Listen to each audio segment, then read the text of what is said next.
Laurent Berger, notre invité ce matin, bonjour. Bonjour. Secrétaire général de la CFDT, Laurent Berger.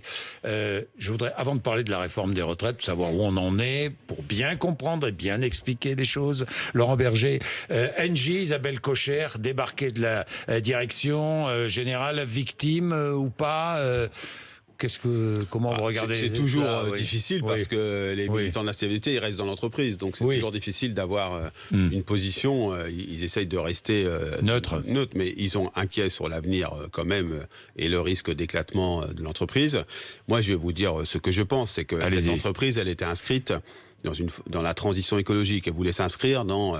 Et ce qu'on demande aux entreprises aujourd'hui, c'est d'aller beaucoup plus fort. Et donc, je regrette que ça puisse pas... Qu'elle soit partie, quoi. Parce qu'elle était dans cette direction. Il y avait une orientation du groupe vers cette transition écologique. Il faut qu'elle perdure. Et ensuite, c'est des affaires qui se passent au sein d'un conseil d'administration. Est-ce qu'il y a le risque que l'État baisse sa participation au capital, c'est-à-dire vende une partie de ses actions? Ce serait quand même... Si l'affaire avait été faite pour ça...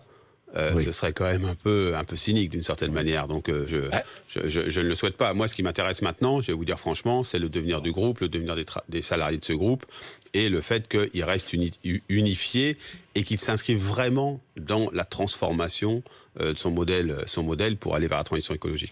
La réforme des retraites, nouvelle manifestation hier pour demander le retrait de la réforme, nouvel appel à la grève pour le 20 février. Pensez-vous que la réforme des retraites puisse être retirée par le gouvernement ?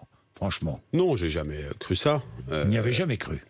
Non, mais pour une raison simple, c'est que... Depuis le début. Vous savez, on est payé pour le savoir, entre guillemets, si je peux me permettre. En 2010, il y avait une réforme qui était totalement injuste, que la CFDT, y compris, a combattu, qui instaurait le 62 ans comme âge légal de départ en retraite. Il y a eu des millions de manifestants dans la rue, de toute organisation syndicale confondue. Et le président de la République, M. Sarkozy, à l'époque, ne l'a pas retiré. Non, la volonté de la CFDT, c'est que cette réforme, qui ne nous convient pas dans sa rédaction actuelle, puisse bouger profondément, et c'est le travail que nous entamons aujourd'hui, pour qu'on crée un système universel des retraites, mais avec des éléments de justice sociale beaucoup plus forts, beaucoup plus marqués que ce qu'il y a actuellement dans le projet. Alors justement, on va essayer de bien comprendre. Il y a la discussion à l'Assemblée nationale. Le 17 février, le projet de loi sera débattu par les députés à l'Assemblée nationale. Alors aujourd'hui, vous n'adhérez pas, disons clairement les choses, au projet tel qu'il existe. On est bien d'accord, vous n'adhérez pas au projet. Oui, la CFDT, elle est pour un système universel des retraites, mais on n'est pas d'accord avec un certain nombre d'éléments qui structurent la réforme du gouvernement, notamment cette idée que tout se jouerait autour de la question de l'âge. Nous, on pense que c'est plutôt des possibilités de libre choix qu'il faut laisser dans un système universel, en sécurisant, on va y revenir, ceux qui ont des carrières hachées, qui ont des métiers pénibles, etc. Alors, parallèlement à cette discussion à l'Assemblée nationale, il y a l'ouverture de cette conférence de financement et il y a des discussions sur l'amélioration du texte. On est bien d'accord, c'est pour bien faire comprendre aux uns et aux autres. Alors évidemment, à l'Assemblée nationale, l'opposition de gauche et le Rassemblement national et d'autres disent « Mais attendez, on est en train de discuter d'un texte incomplet puisque on ne sait pas comment le projet sera financé. » Et on ne sait pas quelles sont les améliorations qui seront apportées par les discussions parallèles. C'est juste comme remarque? Oui, c'est une remarque juste et entendable. Entendable? C'est pas oui. Bah oui, bien sûr que c'est entendable. Quand on est un représentant du peuple, on est légitimement en droit de se demander pourquoi, qu'est-ce qui se passe dans les discussions sur la pénibilité, sur le minimum contributif. Et c'est logique. Mais le rôle d'une organisation syndicale, c'est de pousser au maximum ses propositions. C'est ce que nous faisons dans les discussions qui sont engagées sur la pénibilité, sur les fins de carrière, etc. Et puis, c'est dans cette conférence de financement de faire en sorte que des mesures injustes ne soient pas prises, comme celle qui a été prévue précédemment, qui ferait peser sur les seuls travailleurs la question de l'équilibre du système des retraites. Est-il vrai que vous ne discuterez pas du financement tant que vous n'aurez pas été entendu sur vos principales demandes, principales revendications? Ce qui est sûr, c'est que, et le Premier ministre nous a dit, nous a répondu lors de l'ouverture de la conférence de financement, il a dit que la semaine prochaine, il y aurait une réunion, on n'a pas de date pour l'instant, il y aurait une réunion où on ferait le point de l'avancée des travaux sur la pénibilité, les retraites progressives, le minimum de pension, et le système de transition dans les différents secteurs, notamment dans les fonctions publiques, où il y a beaucoup d'inquiétudes. Et on verra à ce moment-là s'il y a des avancées. Mais je le dis, il n'y a pas de réforme pour la CFDT qui vaille si, par exemple, sur la pénibilité, il n'y a pas une reconnaissance pleine et entière de tous ceux qui sont soumis à de la pénibilité aujourd'hui et qui ne la voient pas reconnaître pour partir plutôt à la retraite. Pénibilité fixée par les branches professionnelles, c'est ce que vous demandez, hein ? Oui, avec ce qu'on appelle un supplétif, c'est un peu technique, excusez-moi, mais si les branches professionnelles ne se mettent pas d'accord pour savoir quelles catégories de salariés sont soumis à de la pénibilité et peuvent avoir des dispositifs de compensation, eh bien, il faudra que l'administration prenne sa responsabilité et le dise à leur place. Et puis ensuite, des dispositifs de prévention de cette pénibilité. Il y a déjà des choses qui se font, mais il faut aller beaucoup plus loin. D'évolution vers d'autres métiers si des gens le souhaitent en cours de carrière, mais aussi des dispositifs de réparation pour partir plus tôt à la retraite. Je vais vous donner, il faut prendre des exemples. Je sais que vous aimez ça. Oui, j'adore. Non, mais c'est parce que c'est important. J'étais en Bretagne cette semaine. Oui. En Bretagne, beaucoup d'industries agroalimentaires. J'ai discuté avec un certain nombre de salariés de ces industries agroalimentaires qui sont dans le froid, mais qui sont aussi dans des gestes répétitifs à couper, par exemple, de la viande.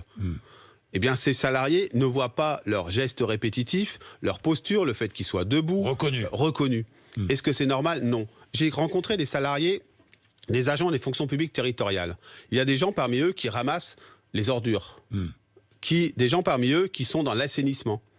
Ces travailleurs agents publics ne voient pas leur pénibilité est reconnue. Et donc, il faut aller vers ces dispositifs de reconnaissance de ces pénibilités. Ça me paraît fondamental. Bien. Si vos demandes ne sont pas retenues, est-ce que vous pourriez envisager manifestation et grève ? Mais vous savez, si on prend le truc...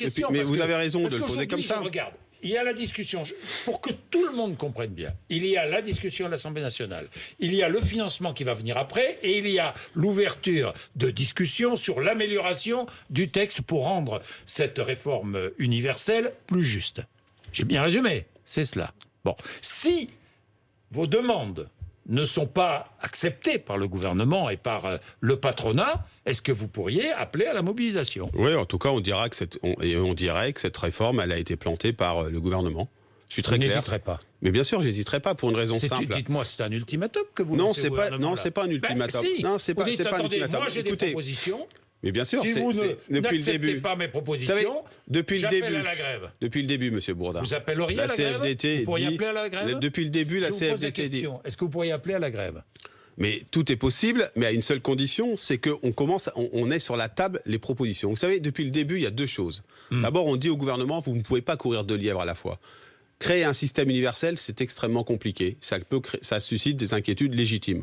Il faut mettre des éléments de justice sociale en termes de pénibilité, de minimum de pension dedans et des dispositifs de transition pour les différents secteurs professionnels. Et en même temps, ce gouvernement, on lui a dit, vous ne pouvez pas chercher un objectif purement budgétaire. Et c'est malheureusement ce qu'il a fait. Et il n'a pas du tout vendu l'idée d'un système universel des retraites. Donc aujourd'hui, nous, on refuse que cette belle idée d'un système plus juste soit balancée parce que on aurait eu des logiques budgétaires. Et maintenant, et le deuxième élément qui est important, c'est qu'on a commencé à discuter de ça, on n'avait pas le texte. Oui. L'affrontement a commencé, on n'avait pas le texte. Oui, mais c'est quand même un truc de dingue. C'est vrai que c'est un truc de dingue. Et donc, on est dans les discussions. La CFDT, elle se positionne auprès des parlementaires pour qu'ils portent des amendements. Il y a un certain nombre... Vous avez proposé, je crois que c'est une quarantaine d'amendements que vous avez envoyés aux parlementaires. Oui, de tous bords. Il y en a certains qui les reprennent et qui les portent dans la commission aujourd'hui. Et moi, je souhaite que cette commission, elle aille au bout de son travail. Bout de son travail. Deuxième élément, c'est que nous nous sommes investis et nous faisons des propositions extrêmement concrètes. Vous avez parlé de la pénibilité, la proposition qu'on fait sur les branches, etc. Pour une vraie reconnaissance de la pénibilité. Nous attendons les résultats la semaine prochaine. Étendu à la fonction publique, la pénibilité ? Bien sûr, étendu à la fonction publique. Je vous parlais de tous ceux qui ramassent les ordures, etc. Et puis, troisième élément, il y a la conférence de financement. Dans cette conférence de financement, on veut parler de deux choses. L'équilibre à court terme, et le fait que c'est une baisse des recettes de l'État, de ce que l'État consacre au paiement des retraites, enfin au financement des retraites, qui est la cause d'une partie du déficit. Donc on veut objectiver ce qui est en train de se passer sur le financement à court terme, et on veut parler de la gouvernance du futur système et de la façon dont on assurera le financement du système. Oui. Et donc, c'est au regard de tout ça que la CFDT, à la fin, se positionnera et dira ce qu'elle pense de cette réforme. posera les responsabilités des uns et des autres si elle est en désaccord, et ne se refuse aucune modalité. Il y a des discussions sur l'encadrement des transitions pour chaque régime spécial. Aujourd'hui, il y a des discussions qui sont engagées. Hein, avec les avocats, les médecins, je ne sais pas. Oui, même pour les agents des fonctions publiques. Avec Monsieur Dussopt, il y a des discussions. Il y a des discussions. Ça aussi, vous participez à ces discussions, vous souhaitez qu'elles avancent. Là où on est représentatif, pas avec non, mais ça, j'imagine. Mais pourquoi il y a ces discussions? C'est parce qu'on veut passer d'un système où il y avait 42 régimes à un système universel. Je le répète, la CFDT porte ça depuis plus de 10 ans parce qu'on pense que c'est un élément de justice et de solidarité entre les générations. Mais soyons clairs. Le passage brutal, le passage sans tenir compte des spécificités, ça peut pas marcher. Donc c'est normal qu'il y ait des discussions et qu'on regarde comment progressivement les choses se passent et qu'on rassure. Finalement, il y a 3 parties dans cette affaire. Il y a le gouvernement qui a sa réforme en tête et qui rechigne un peu à discuter certains points. Il y a vous qui voulez absolument discuter, améliorer le texte. Et puis il y a les syndicats qui disent non, on ne veut rien de ce texte. Le jusqu'au-boutisme est partagé entre le gouvernement et ses syndicats qui ne veulent rien du texte? Écoutez, d'abord, je ne critique pas ceux qui ne portent pas cette vision du système universel. Ils ont le droit. C'est pas notre. Nous, on considère que le système actuel n'est pas parfait. D'ailleurs, pour certains d'entre eux, ils nous critiquaient quand on apportait des aménagements au système actuel, parce que soi-disant, on allait le détériorer. Et puis aujourd'hui, ils disent qu'il est parfait. Donc non, il n'est pas parfait, le système actuel. Mais ce qui est sûr, c'est ce qui a prévalu depuis le départ, c'est une logique d'affrontement. Oui. On n'a pas posé. À quel moment on a posé vraiment les sujets sur la pénibilité, sur ce que doit apporter un système universel, sur la façon dont on prend en compte les périodes de chômage, etc. Mais ils n'en veulent pas. Les syndicats, il y a des syndicats qui ne veulent pas du système universel. Ils ont le droit. Laurent Berger, ils ont le droit de dire non. Ah mais bien sûr, mais alors là, personne ne va leur dénier le droit de... Est-ce que leur manière de faire ces appels à la manifestation, ces grèves perlées dans certains secteurs, ça aboutit ou ça conduit à une impasse selon vous? Vous connaissez bien le syndicalisme. Encore une fois, je le respecte. Ça peut aboutir mais je pense que c'est une forme d'impasse. Je pense que le rôle d'une organisation syndicale, c'est d'essayer de faire en sorte que sur un certain nombre de dispositifs, les choses se passent mieux pour les travailleurs. Mais encore une fois, dans notre pays, il y a plusieurs types de syndicalisme. Il faut le respecter, je le respecte. Bon. Je vais vous dire un point que j'ai envie de dire. Allez-y. La pénibilité, vous vous rappelez? Oui. On ne pouvait pas en parler. C'était même un dispositif, c'était même un mot dont le président de la République disait « j'aime pas ce mot ». Oui, le travail aujourd'hui, c'est au cœur de la discussion. Tous les travaux sont pénibles. Aujourd'hui, c'est au cœur de la discussion. Et pour nous, c'est déjà un premier pas. Ça veut dire qu'enfin, on reconnaît que des travailleurs sont soumis à des pénibilités, ceux dont on parle jamais. Je vous ai parlé des travailleurs de l'agroalimentaire, mais je pourrais vous parler des travailleurs du bâtiment, de ceux du maintien à domicile, de tous ceux dont on parle jamais.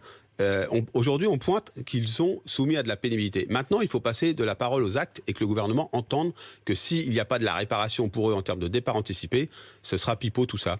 Et donc, la CFDT, elle se bat pied à pied. Nous, on n'est pas des politiques. Moi, je comprends que des partis politiques disent on veut combattre ce texte, etc. Nous, on est des syndicalistes. Et les syndicalistes, ça se doit d'apporter des résultats concrets aux travailleurs. Et c'est ce à quoi on s'attache aujourd'hui. Alors, Laurent Berger... Encore une fois, à la fin, on dira, cette réforme, elle est clairement, elle est celle du gouvernement. Et on dira ce qu'on emporte comme objectif et ce qu'on rejette, et on verra en conséquence. Mais Laurent Berger, vous parlez des partis politiques, certains, la France Insoumise et le Rassemblement National, font la même proposition, l'organisation d'un référendum. C'est une bonne idée ou pas sur la réforme des retraites? Non, moi je crois pas que ce soit une bonne idée. Je le dis franchement, parce que cette réponse, la réponse à la question, elle n'est pas simple. D'abord, il faudrait trouver la question. Oui. Voulez-vous ou pas de la réforme un système universel des retraites? Oui. Parce que la réforme à point, c'est la technique pour le faire. Ouais. Mais là, du coup, après, il faudrait dire ce qu'il y a dedans. Dans cette, vous voyez, donc, notre pays, il fait toujours l'économie du débat de fond. Il fait toujours l'économie du débat, de la confrontation des idées. Mais parce que c'est plus exigeant, parce que ça nécessite de la nuance, parce que ça nécessite de la complexité. Du travail. Oui, vous savez, il faudrait savoir se positionner dans notre pays, idéalement, pour un certain nombre d'observateurs ou d'acteurs, entre « je suis totalement contre, c'est absolument scandaleux » ou « je suis totalement pour ». Et bien moi, je vais vous dire, aujourd'hui, je suis pour un système universel des retraites, pas pour le projet qui est celui du gouvernement, mais je pense quand même qu'il faut le voteriez de l'améliorer. Aujourd'hui, vous le voteriez? À l'État, non. Non. En l'État, non. En État, vous ne le voteriez pas? Non, bien sûr. Ce projet. Bon. Service minimum garanti dans les transports, vous avez vu le vote au Sénat? Oui. Mais oui, ça vous plaît ou pas? C'est-à-dire qu'au bout de 3 jours de grève, en quelque sorte, on réquisitionnerait dans les transports pour permettre, notamment aux heures de pointe, la circulation des trains, des bus, des trams. Non, je crois. Enfin, c'est encore très français, tout ça. Mais ça existe partout en Europe. Non, pas forcément. Non, pas forcément. Dans beaucoup de pays, quand même. Ça existe, mais pas partout. Oui. Si on était davantage adepte du dialogue en amont des difficultés, de la capacité à confronter les points de vue, on n'aurait pas besoin de ça. C'est dramatique, vous nous dites qu'il n'y a plus de dialogue social dans ce pays. Ce que je vous dis, c'est qu'aujourd'hui, les logiques d'affrontement sur un certain nombre de sujets, et c'est pas simplement entre les acteurs sociaux, syndicaux, patronaux et l'État. Je pense que la logique qui est celle de l'affrontement pur et simple est trop répandue, je l'assume. Mais il existe encore des dispositifs. À la SNCF, il y a des dispositifs d'alerte sur un certain nombre de sujets. Mais prenons exemple la SNCF. Oui. Aujourd'hui, accord de branche. Oui. Accord de branche signé par la CFDT, l'UNSA, sur la façon dont vont être couverts les travailleurs du ferroviaire hors SNCF demain. Oui. Il y a eu de longues discussions dans la branche avec la branche ferroviaire patronale. Il y a un accord qui apporte un certain nombre de garanties en termes de salaire, de déroulement de carrière, etc. Des organisations choisissent de s'y opposer. Moi, je vais vous dire, c'est l'illustration de 2 types de syndicalisme. Un syndicaliste qui essaye d'apporter des résultats concrets dans un contexte donné. Ça ne veut pas dire qu'on ne remet pas en cause ce contexte. Et de l'autre, des organisations syndicales qui considèrent qu'il n'y a plus rien à apporter aux travailleurs, il y a juste à s'opposer. Conséquence, j'entends quoi? Laurent Berger est un traître. Vous l'entendez, ça, sans cesse. Vous êtes menacé, même. Oui, ça, c'est... D'abord, la traîtrise, on ne trahit que ceux avec qui on a été. Et moi, je peux vous assurer qu'au sein de la CFDT, les gens n'acceptent pas ce type de propos. Moi, je vais vous dire, je suis un militant de la justice sociale depuis toujours. Et donc, j'ai pas de leçons à recevoir de quiconque. Deuxièmement, oui, c'est vrai, le degré de violence, d'altercation, etc. a monté. On a encore eu une union départementale dégradée hier. Ah bon? Qu'est-ce qui s'est passé hier? Des tags, des inscriptions insultantes à l'égard des militants, à mon égard. Mais je vais vous dire très clairement, ça ne nous fera pas reculer.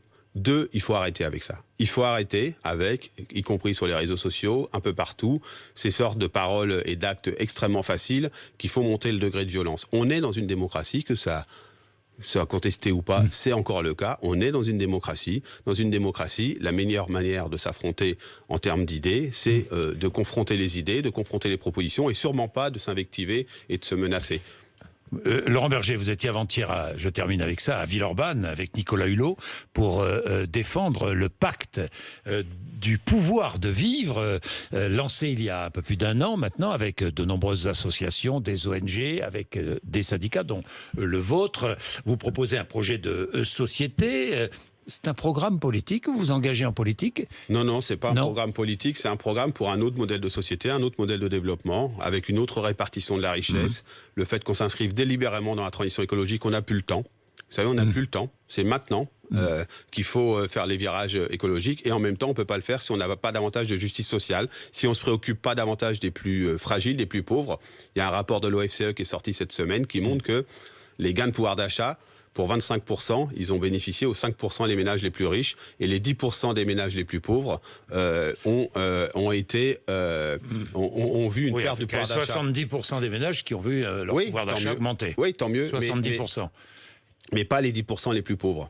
Ce pacte du pouvoir de vivre, c'est une volonté de poser auprès des interlocuteurs publics, des politiques, l'idée qu'on peut faire autrement. On peut faire autrement sur la justice sociale, sur la transition écologique et sur le fonctionnement de notre démocratie. Vous pourriez vous engager en politique? Non. Jamais? Non.